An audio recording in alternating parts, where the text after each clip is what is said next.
ጤና ይስጥልኝ እንደምን አላችሁ? ዛሬ ማቀርብላችሁ ስለ ቅዱስ አትናስዮስ። ይህ ቅዱስ አስቀድሞ ኃይለኛ ጠንቋይ የነበረ ሲሆን በኋላም ሊቀ ሰማዕት ቅዱስ ጊዮርጊስ በታምሮ አሳምኖ ለሰማዕትነት ያበቃው ነው።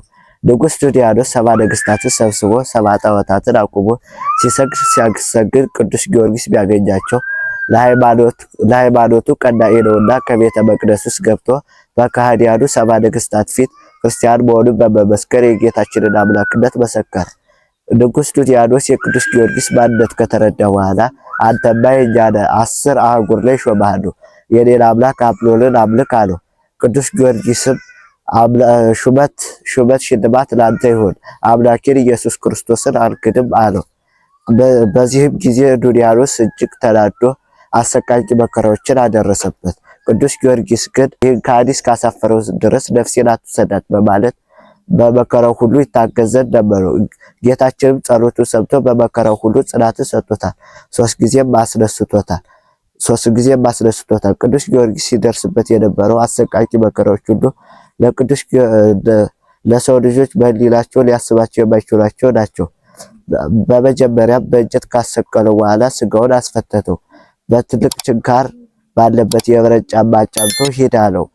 ጌታችንም ቅዱስ ሚካኤልን ልኮለት ፈውሶታል። በድጋሚም በትልቅ ችንካር አስቸነከረው፣ በእሳት አስተኮሰው። እናቱም በመዶሻ አስቀጥቅጦ ሆዱ ላይ የድንጋይ ምሰሶ አሳስሮ እንዲያንከባልሉት አደረገ። ስጋውንም በመጋዝ አስጠጥሎ ጨው ነሰነሰበት። ስጋውም ተቆራርጦ መሬት ላይ ወደቀ። ጌታችን መድኃኒታችን ኢየሱስ ክርስቶስ በመርፈቀ ሌሊት መጥቶ በእጁ ዳሶ ፈውሶታል። ገና 6 ዓመት ለስሜ ትጋደላለህ፣ 3 ጊዜም ትሞታለህ፣ በአራተኛውም ታርፋለህ ካለው በኋላ በመከራው ሁሉ እንደማይለየው ነገረው። ንጉሥ ዱድያኖስ ቅዱስ ጊዮርጊስ ካደረሰበት መከራው ሁሉ ድኖ ፈጽሞም ጤነኛ መሆኑን በተመለከተ ጊዜ እጅግ ተገርሞ ቢያሸንፍልኝ ቢኖር ወርቅ ሰጠዋለሁ አለ። በአትናስዮስ የተባለ መሰሪ በአንዲት ላም ላይ ቢያሾካሹክባት ለሁለት ተሰንጥቃ ስትሞት ለንጉሱ ቢያሳየው ቅዱስ ጊዮርጊስን እንደሚያሸንፈው ምልክት አሳየ። በዚህም ንጉሱም በዚህ ጊዜ ያሸንፍልኛል ብሎ ደስ አለው። መሰሪም ሆድ በጥብጦ አንጀት ቆራርጦ የሚጥል መርዝ ቀምሞ አስማተ ሰይጣን ደግሞ ለቅዱስ ጊዮርጊስ ቢሰጠው ቅዱስ ጊዮርጊስ ግን እስመ እግዚአብሔር ጠርቶ ቢጠጣው እንደ ጨረቃ ደምቋል፣ እንደ አበባ ፈክቶ ተገኝቷል። በዚህም ጊዜ ጠንቋዩ እጅግ ተገርሞ ማረኝ ብሎ ከቅዱስ ጊዮርጊስ ስር ወደቀ። ዳግመኛም አምላክህ አምላኬ ይሆነኝ ብሎ ለመነው።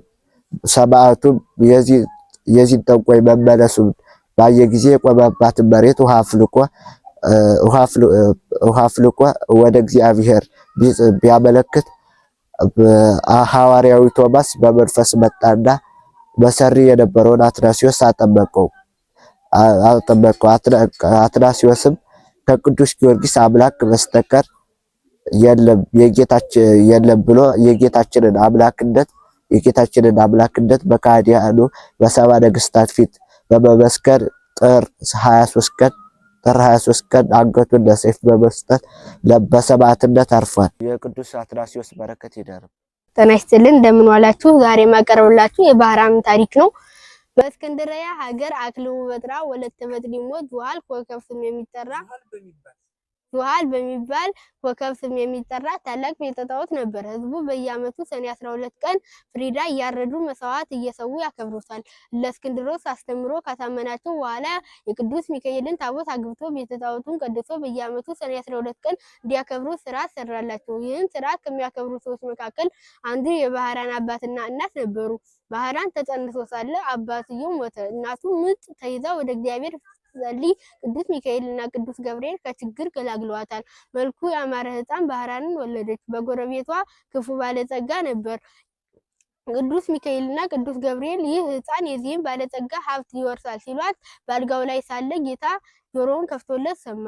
ሕፃኑንም የሚገልበትን ምክንያት ያፈላልግ ጀመር። ሕፃኑ 10 ዓመት ሲሞላው እናቱ ቀዳ የምታለፈው ቆርሳ የምታጎርሰው አጣ ስትቸገር ይህን ምክንያት አገኘና ልጅሽን ላሳድግልሽ ለአንቺም 20 ወቄት ወርቅ ልስጥሽ ሲላት እሷም ስለ ችግሯ ደስ ብሏት ልጇን ስጣ 20 ወቄት ወርቅ ተቀበለችው። እሱም በመጨረሻ ምኞቴ ተፈጸመልኝ ብሎ በቁመቱ ልክ ሳጥን አሰርቶ ሕፃኑን አስገብቶ ዘጋና ከባህር ጣለው። ያ ሳጥንም በእግዚአብሔር ፈቃድ በቅዱስ ሚካኤል ተራዳኝነት ሳይሰጥም የ10 ቀን መንገድ እየተሳፈፈ ወደ ወደብ ደረሰ። አንድ በግ ጠባቂ አንስቶት ወደ ቤቱ ወስዶ እንዴት እንደሚከፍተው ሲያስብ ጌታ በልቦናው ሐሳብ አሳድሮበት ወደ አሳ አጥማጅ ሄዶ ዋጋውን እከፍልሃለሁ አሳ አጥምድልኝ ብሎት ታላቅ አሳ ተይዞለት ወደ ቤቱ ዋጋውን ከፍሎ ወደ ቤቱ ወስዶ ሲያርደው መክፈቻ አግኝቶ የዚህ እንደሆነ ብሎ ቢያስገባው ወዲያውኑ ፈጥኖ ተከፈተለት። በውስጡም መልካም ብላቴና ነበር። ልጅ የለውምና ከበላው እየበላ ከጠጣው እየጠጣ አሳደገው። ከ20 ዓመት በኋላ ያ ባለጸጋ ሰውዬ ለንግድ ሲሄድ መሽቶበት ወደ በግ ጠባቂው ቤት ሄዶ ኪራዩን እከፍልሃለሁ አሳድረኝ ብሎ ታደረ። ራት ላይም ባህራን ብሎ ሲጠራው ሰምቶ ልጄ ነው አለው። ከባህር አግኝቷለሁ እግዚአብሔር የሰጠኝ ልጄ ነው አለው። በመቼ ዘመን አገኘው አለው። የዛሬ 20 ዓመት ገደማ ሲለው ልጅ የለው ከዛሬ 20 ዓመት ገደማ ሲለው እሱ ከባህር የጣለው መሆኑን አውቆ እጅግ አዘነ። ጠዋት ላይም ተነስቶ ሊሄድ ሳለ ሰይጣናዊ ምክንያት አሳድሮበት ወዲያ ከቤት የረሳሁት ዕቃ አለና ልጄን ልላከው ለአንተም የልፋት ዋጋ 20 ወቄት ወርቅ ልስጥ ሲለው እሱም ስለገንዘቡ ተደስቶ እሺ አለው። በውስጡም ጥበብ እግዚአብሔር ነው ሀብቱን የሚወርስ ነውና ይህ ልጅ እንደደረሰ ግደሉት የሚያውቅ አይኑር ይላል። ባህራንም የ9 ቀን መንገድ ተጉዞ የ1 ቀን መንገድ ሲቀረው ቅዱስ ሚካኤል በንጉስ ጭፍራ አምሳል በነጭ ፈረስ ተቀምጦ ሰራዊቱን አስከትሎ ከመንገድ ተገናኘው። አንተ ጎበዝ ወዴት ትሄዳለህ አለው።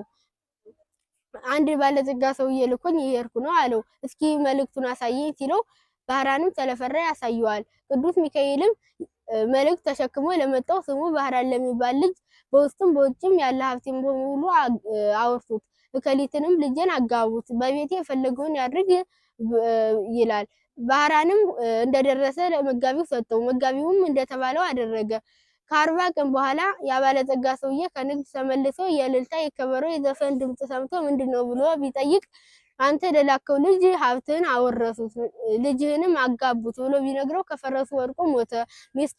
ለሚስቱም ባለቤትሽ ሞተ ብሎ ቢነግሯ ከሰረገላ ወድቃ ሞተች። ባህራንም ይህን ሁሉ ነገር ቅዱስ ሚካኤል እንዳደረገለት አውቆ የቅዱስ ሚካኤልን ቤተክርስቲያን አሰርቶ ቅስና ተሽሞ እስከ ዕለተ ሞቱ ድረስ ሲያገለግል ኑሮ በሰላም አረፈ። የእረፍቱ መታሰቢያ ሰኔ 12 ቀን ነው። በረከቱ ይደርብን። ወወልድ መንፈስ ቅዱስ አሐዱ አምላክ አሜን። ሰላም የእግዚአብሔር ቤተሰቦች እንደምን አላችሁ? አሁን የማቀርብላችሁ የቅድስት ሳራን ታሪክ ነው።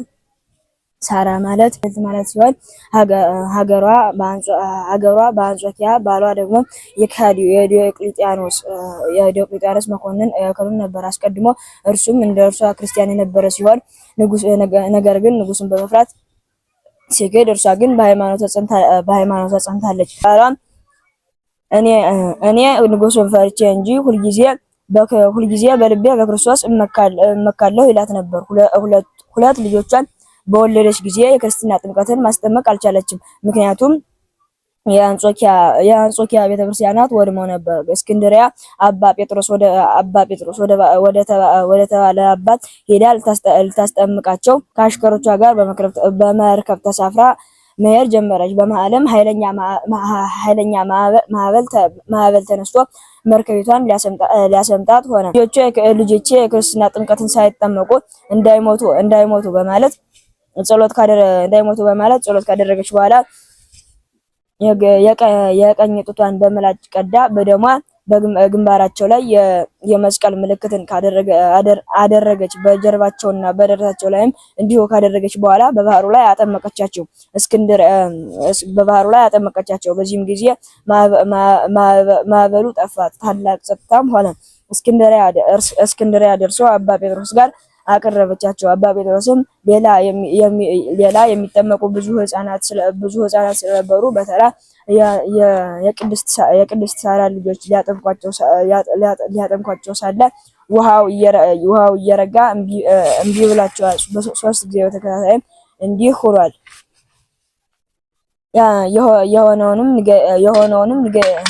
የሆነውንም ንገሪ ሲሏት ብለው በጠየቋት ጊዜ ቅድስት ሳራ የሆነውን ነግራቸዋለች። ፈርታም እግራቸው ላይ ወድቃ ይቅር በሉኝ ባለች ጊዜ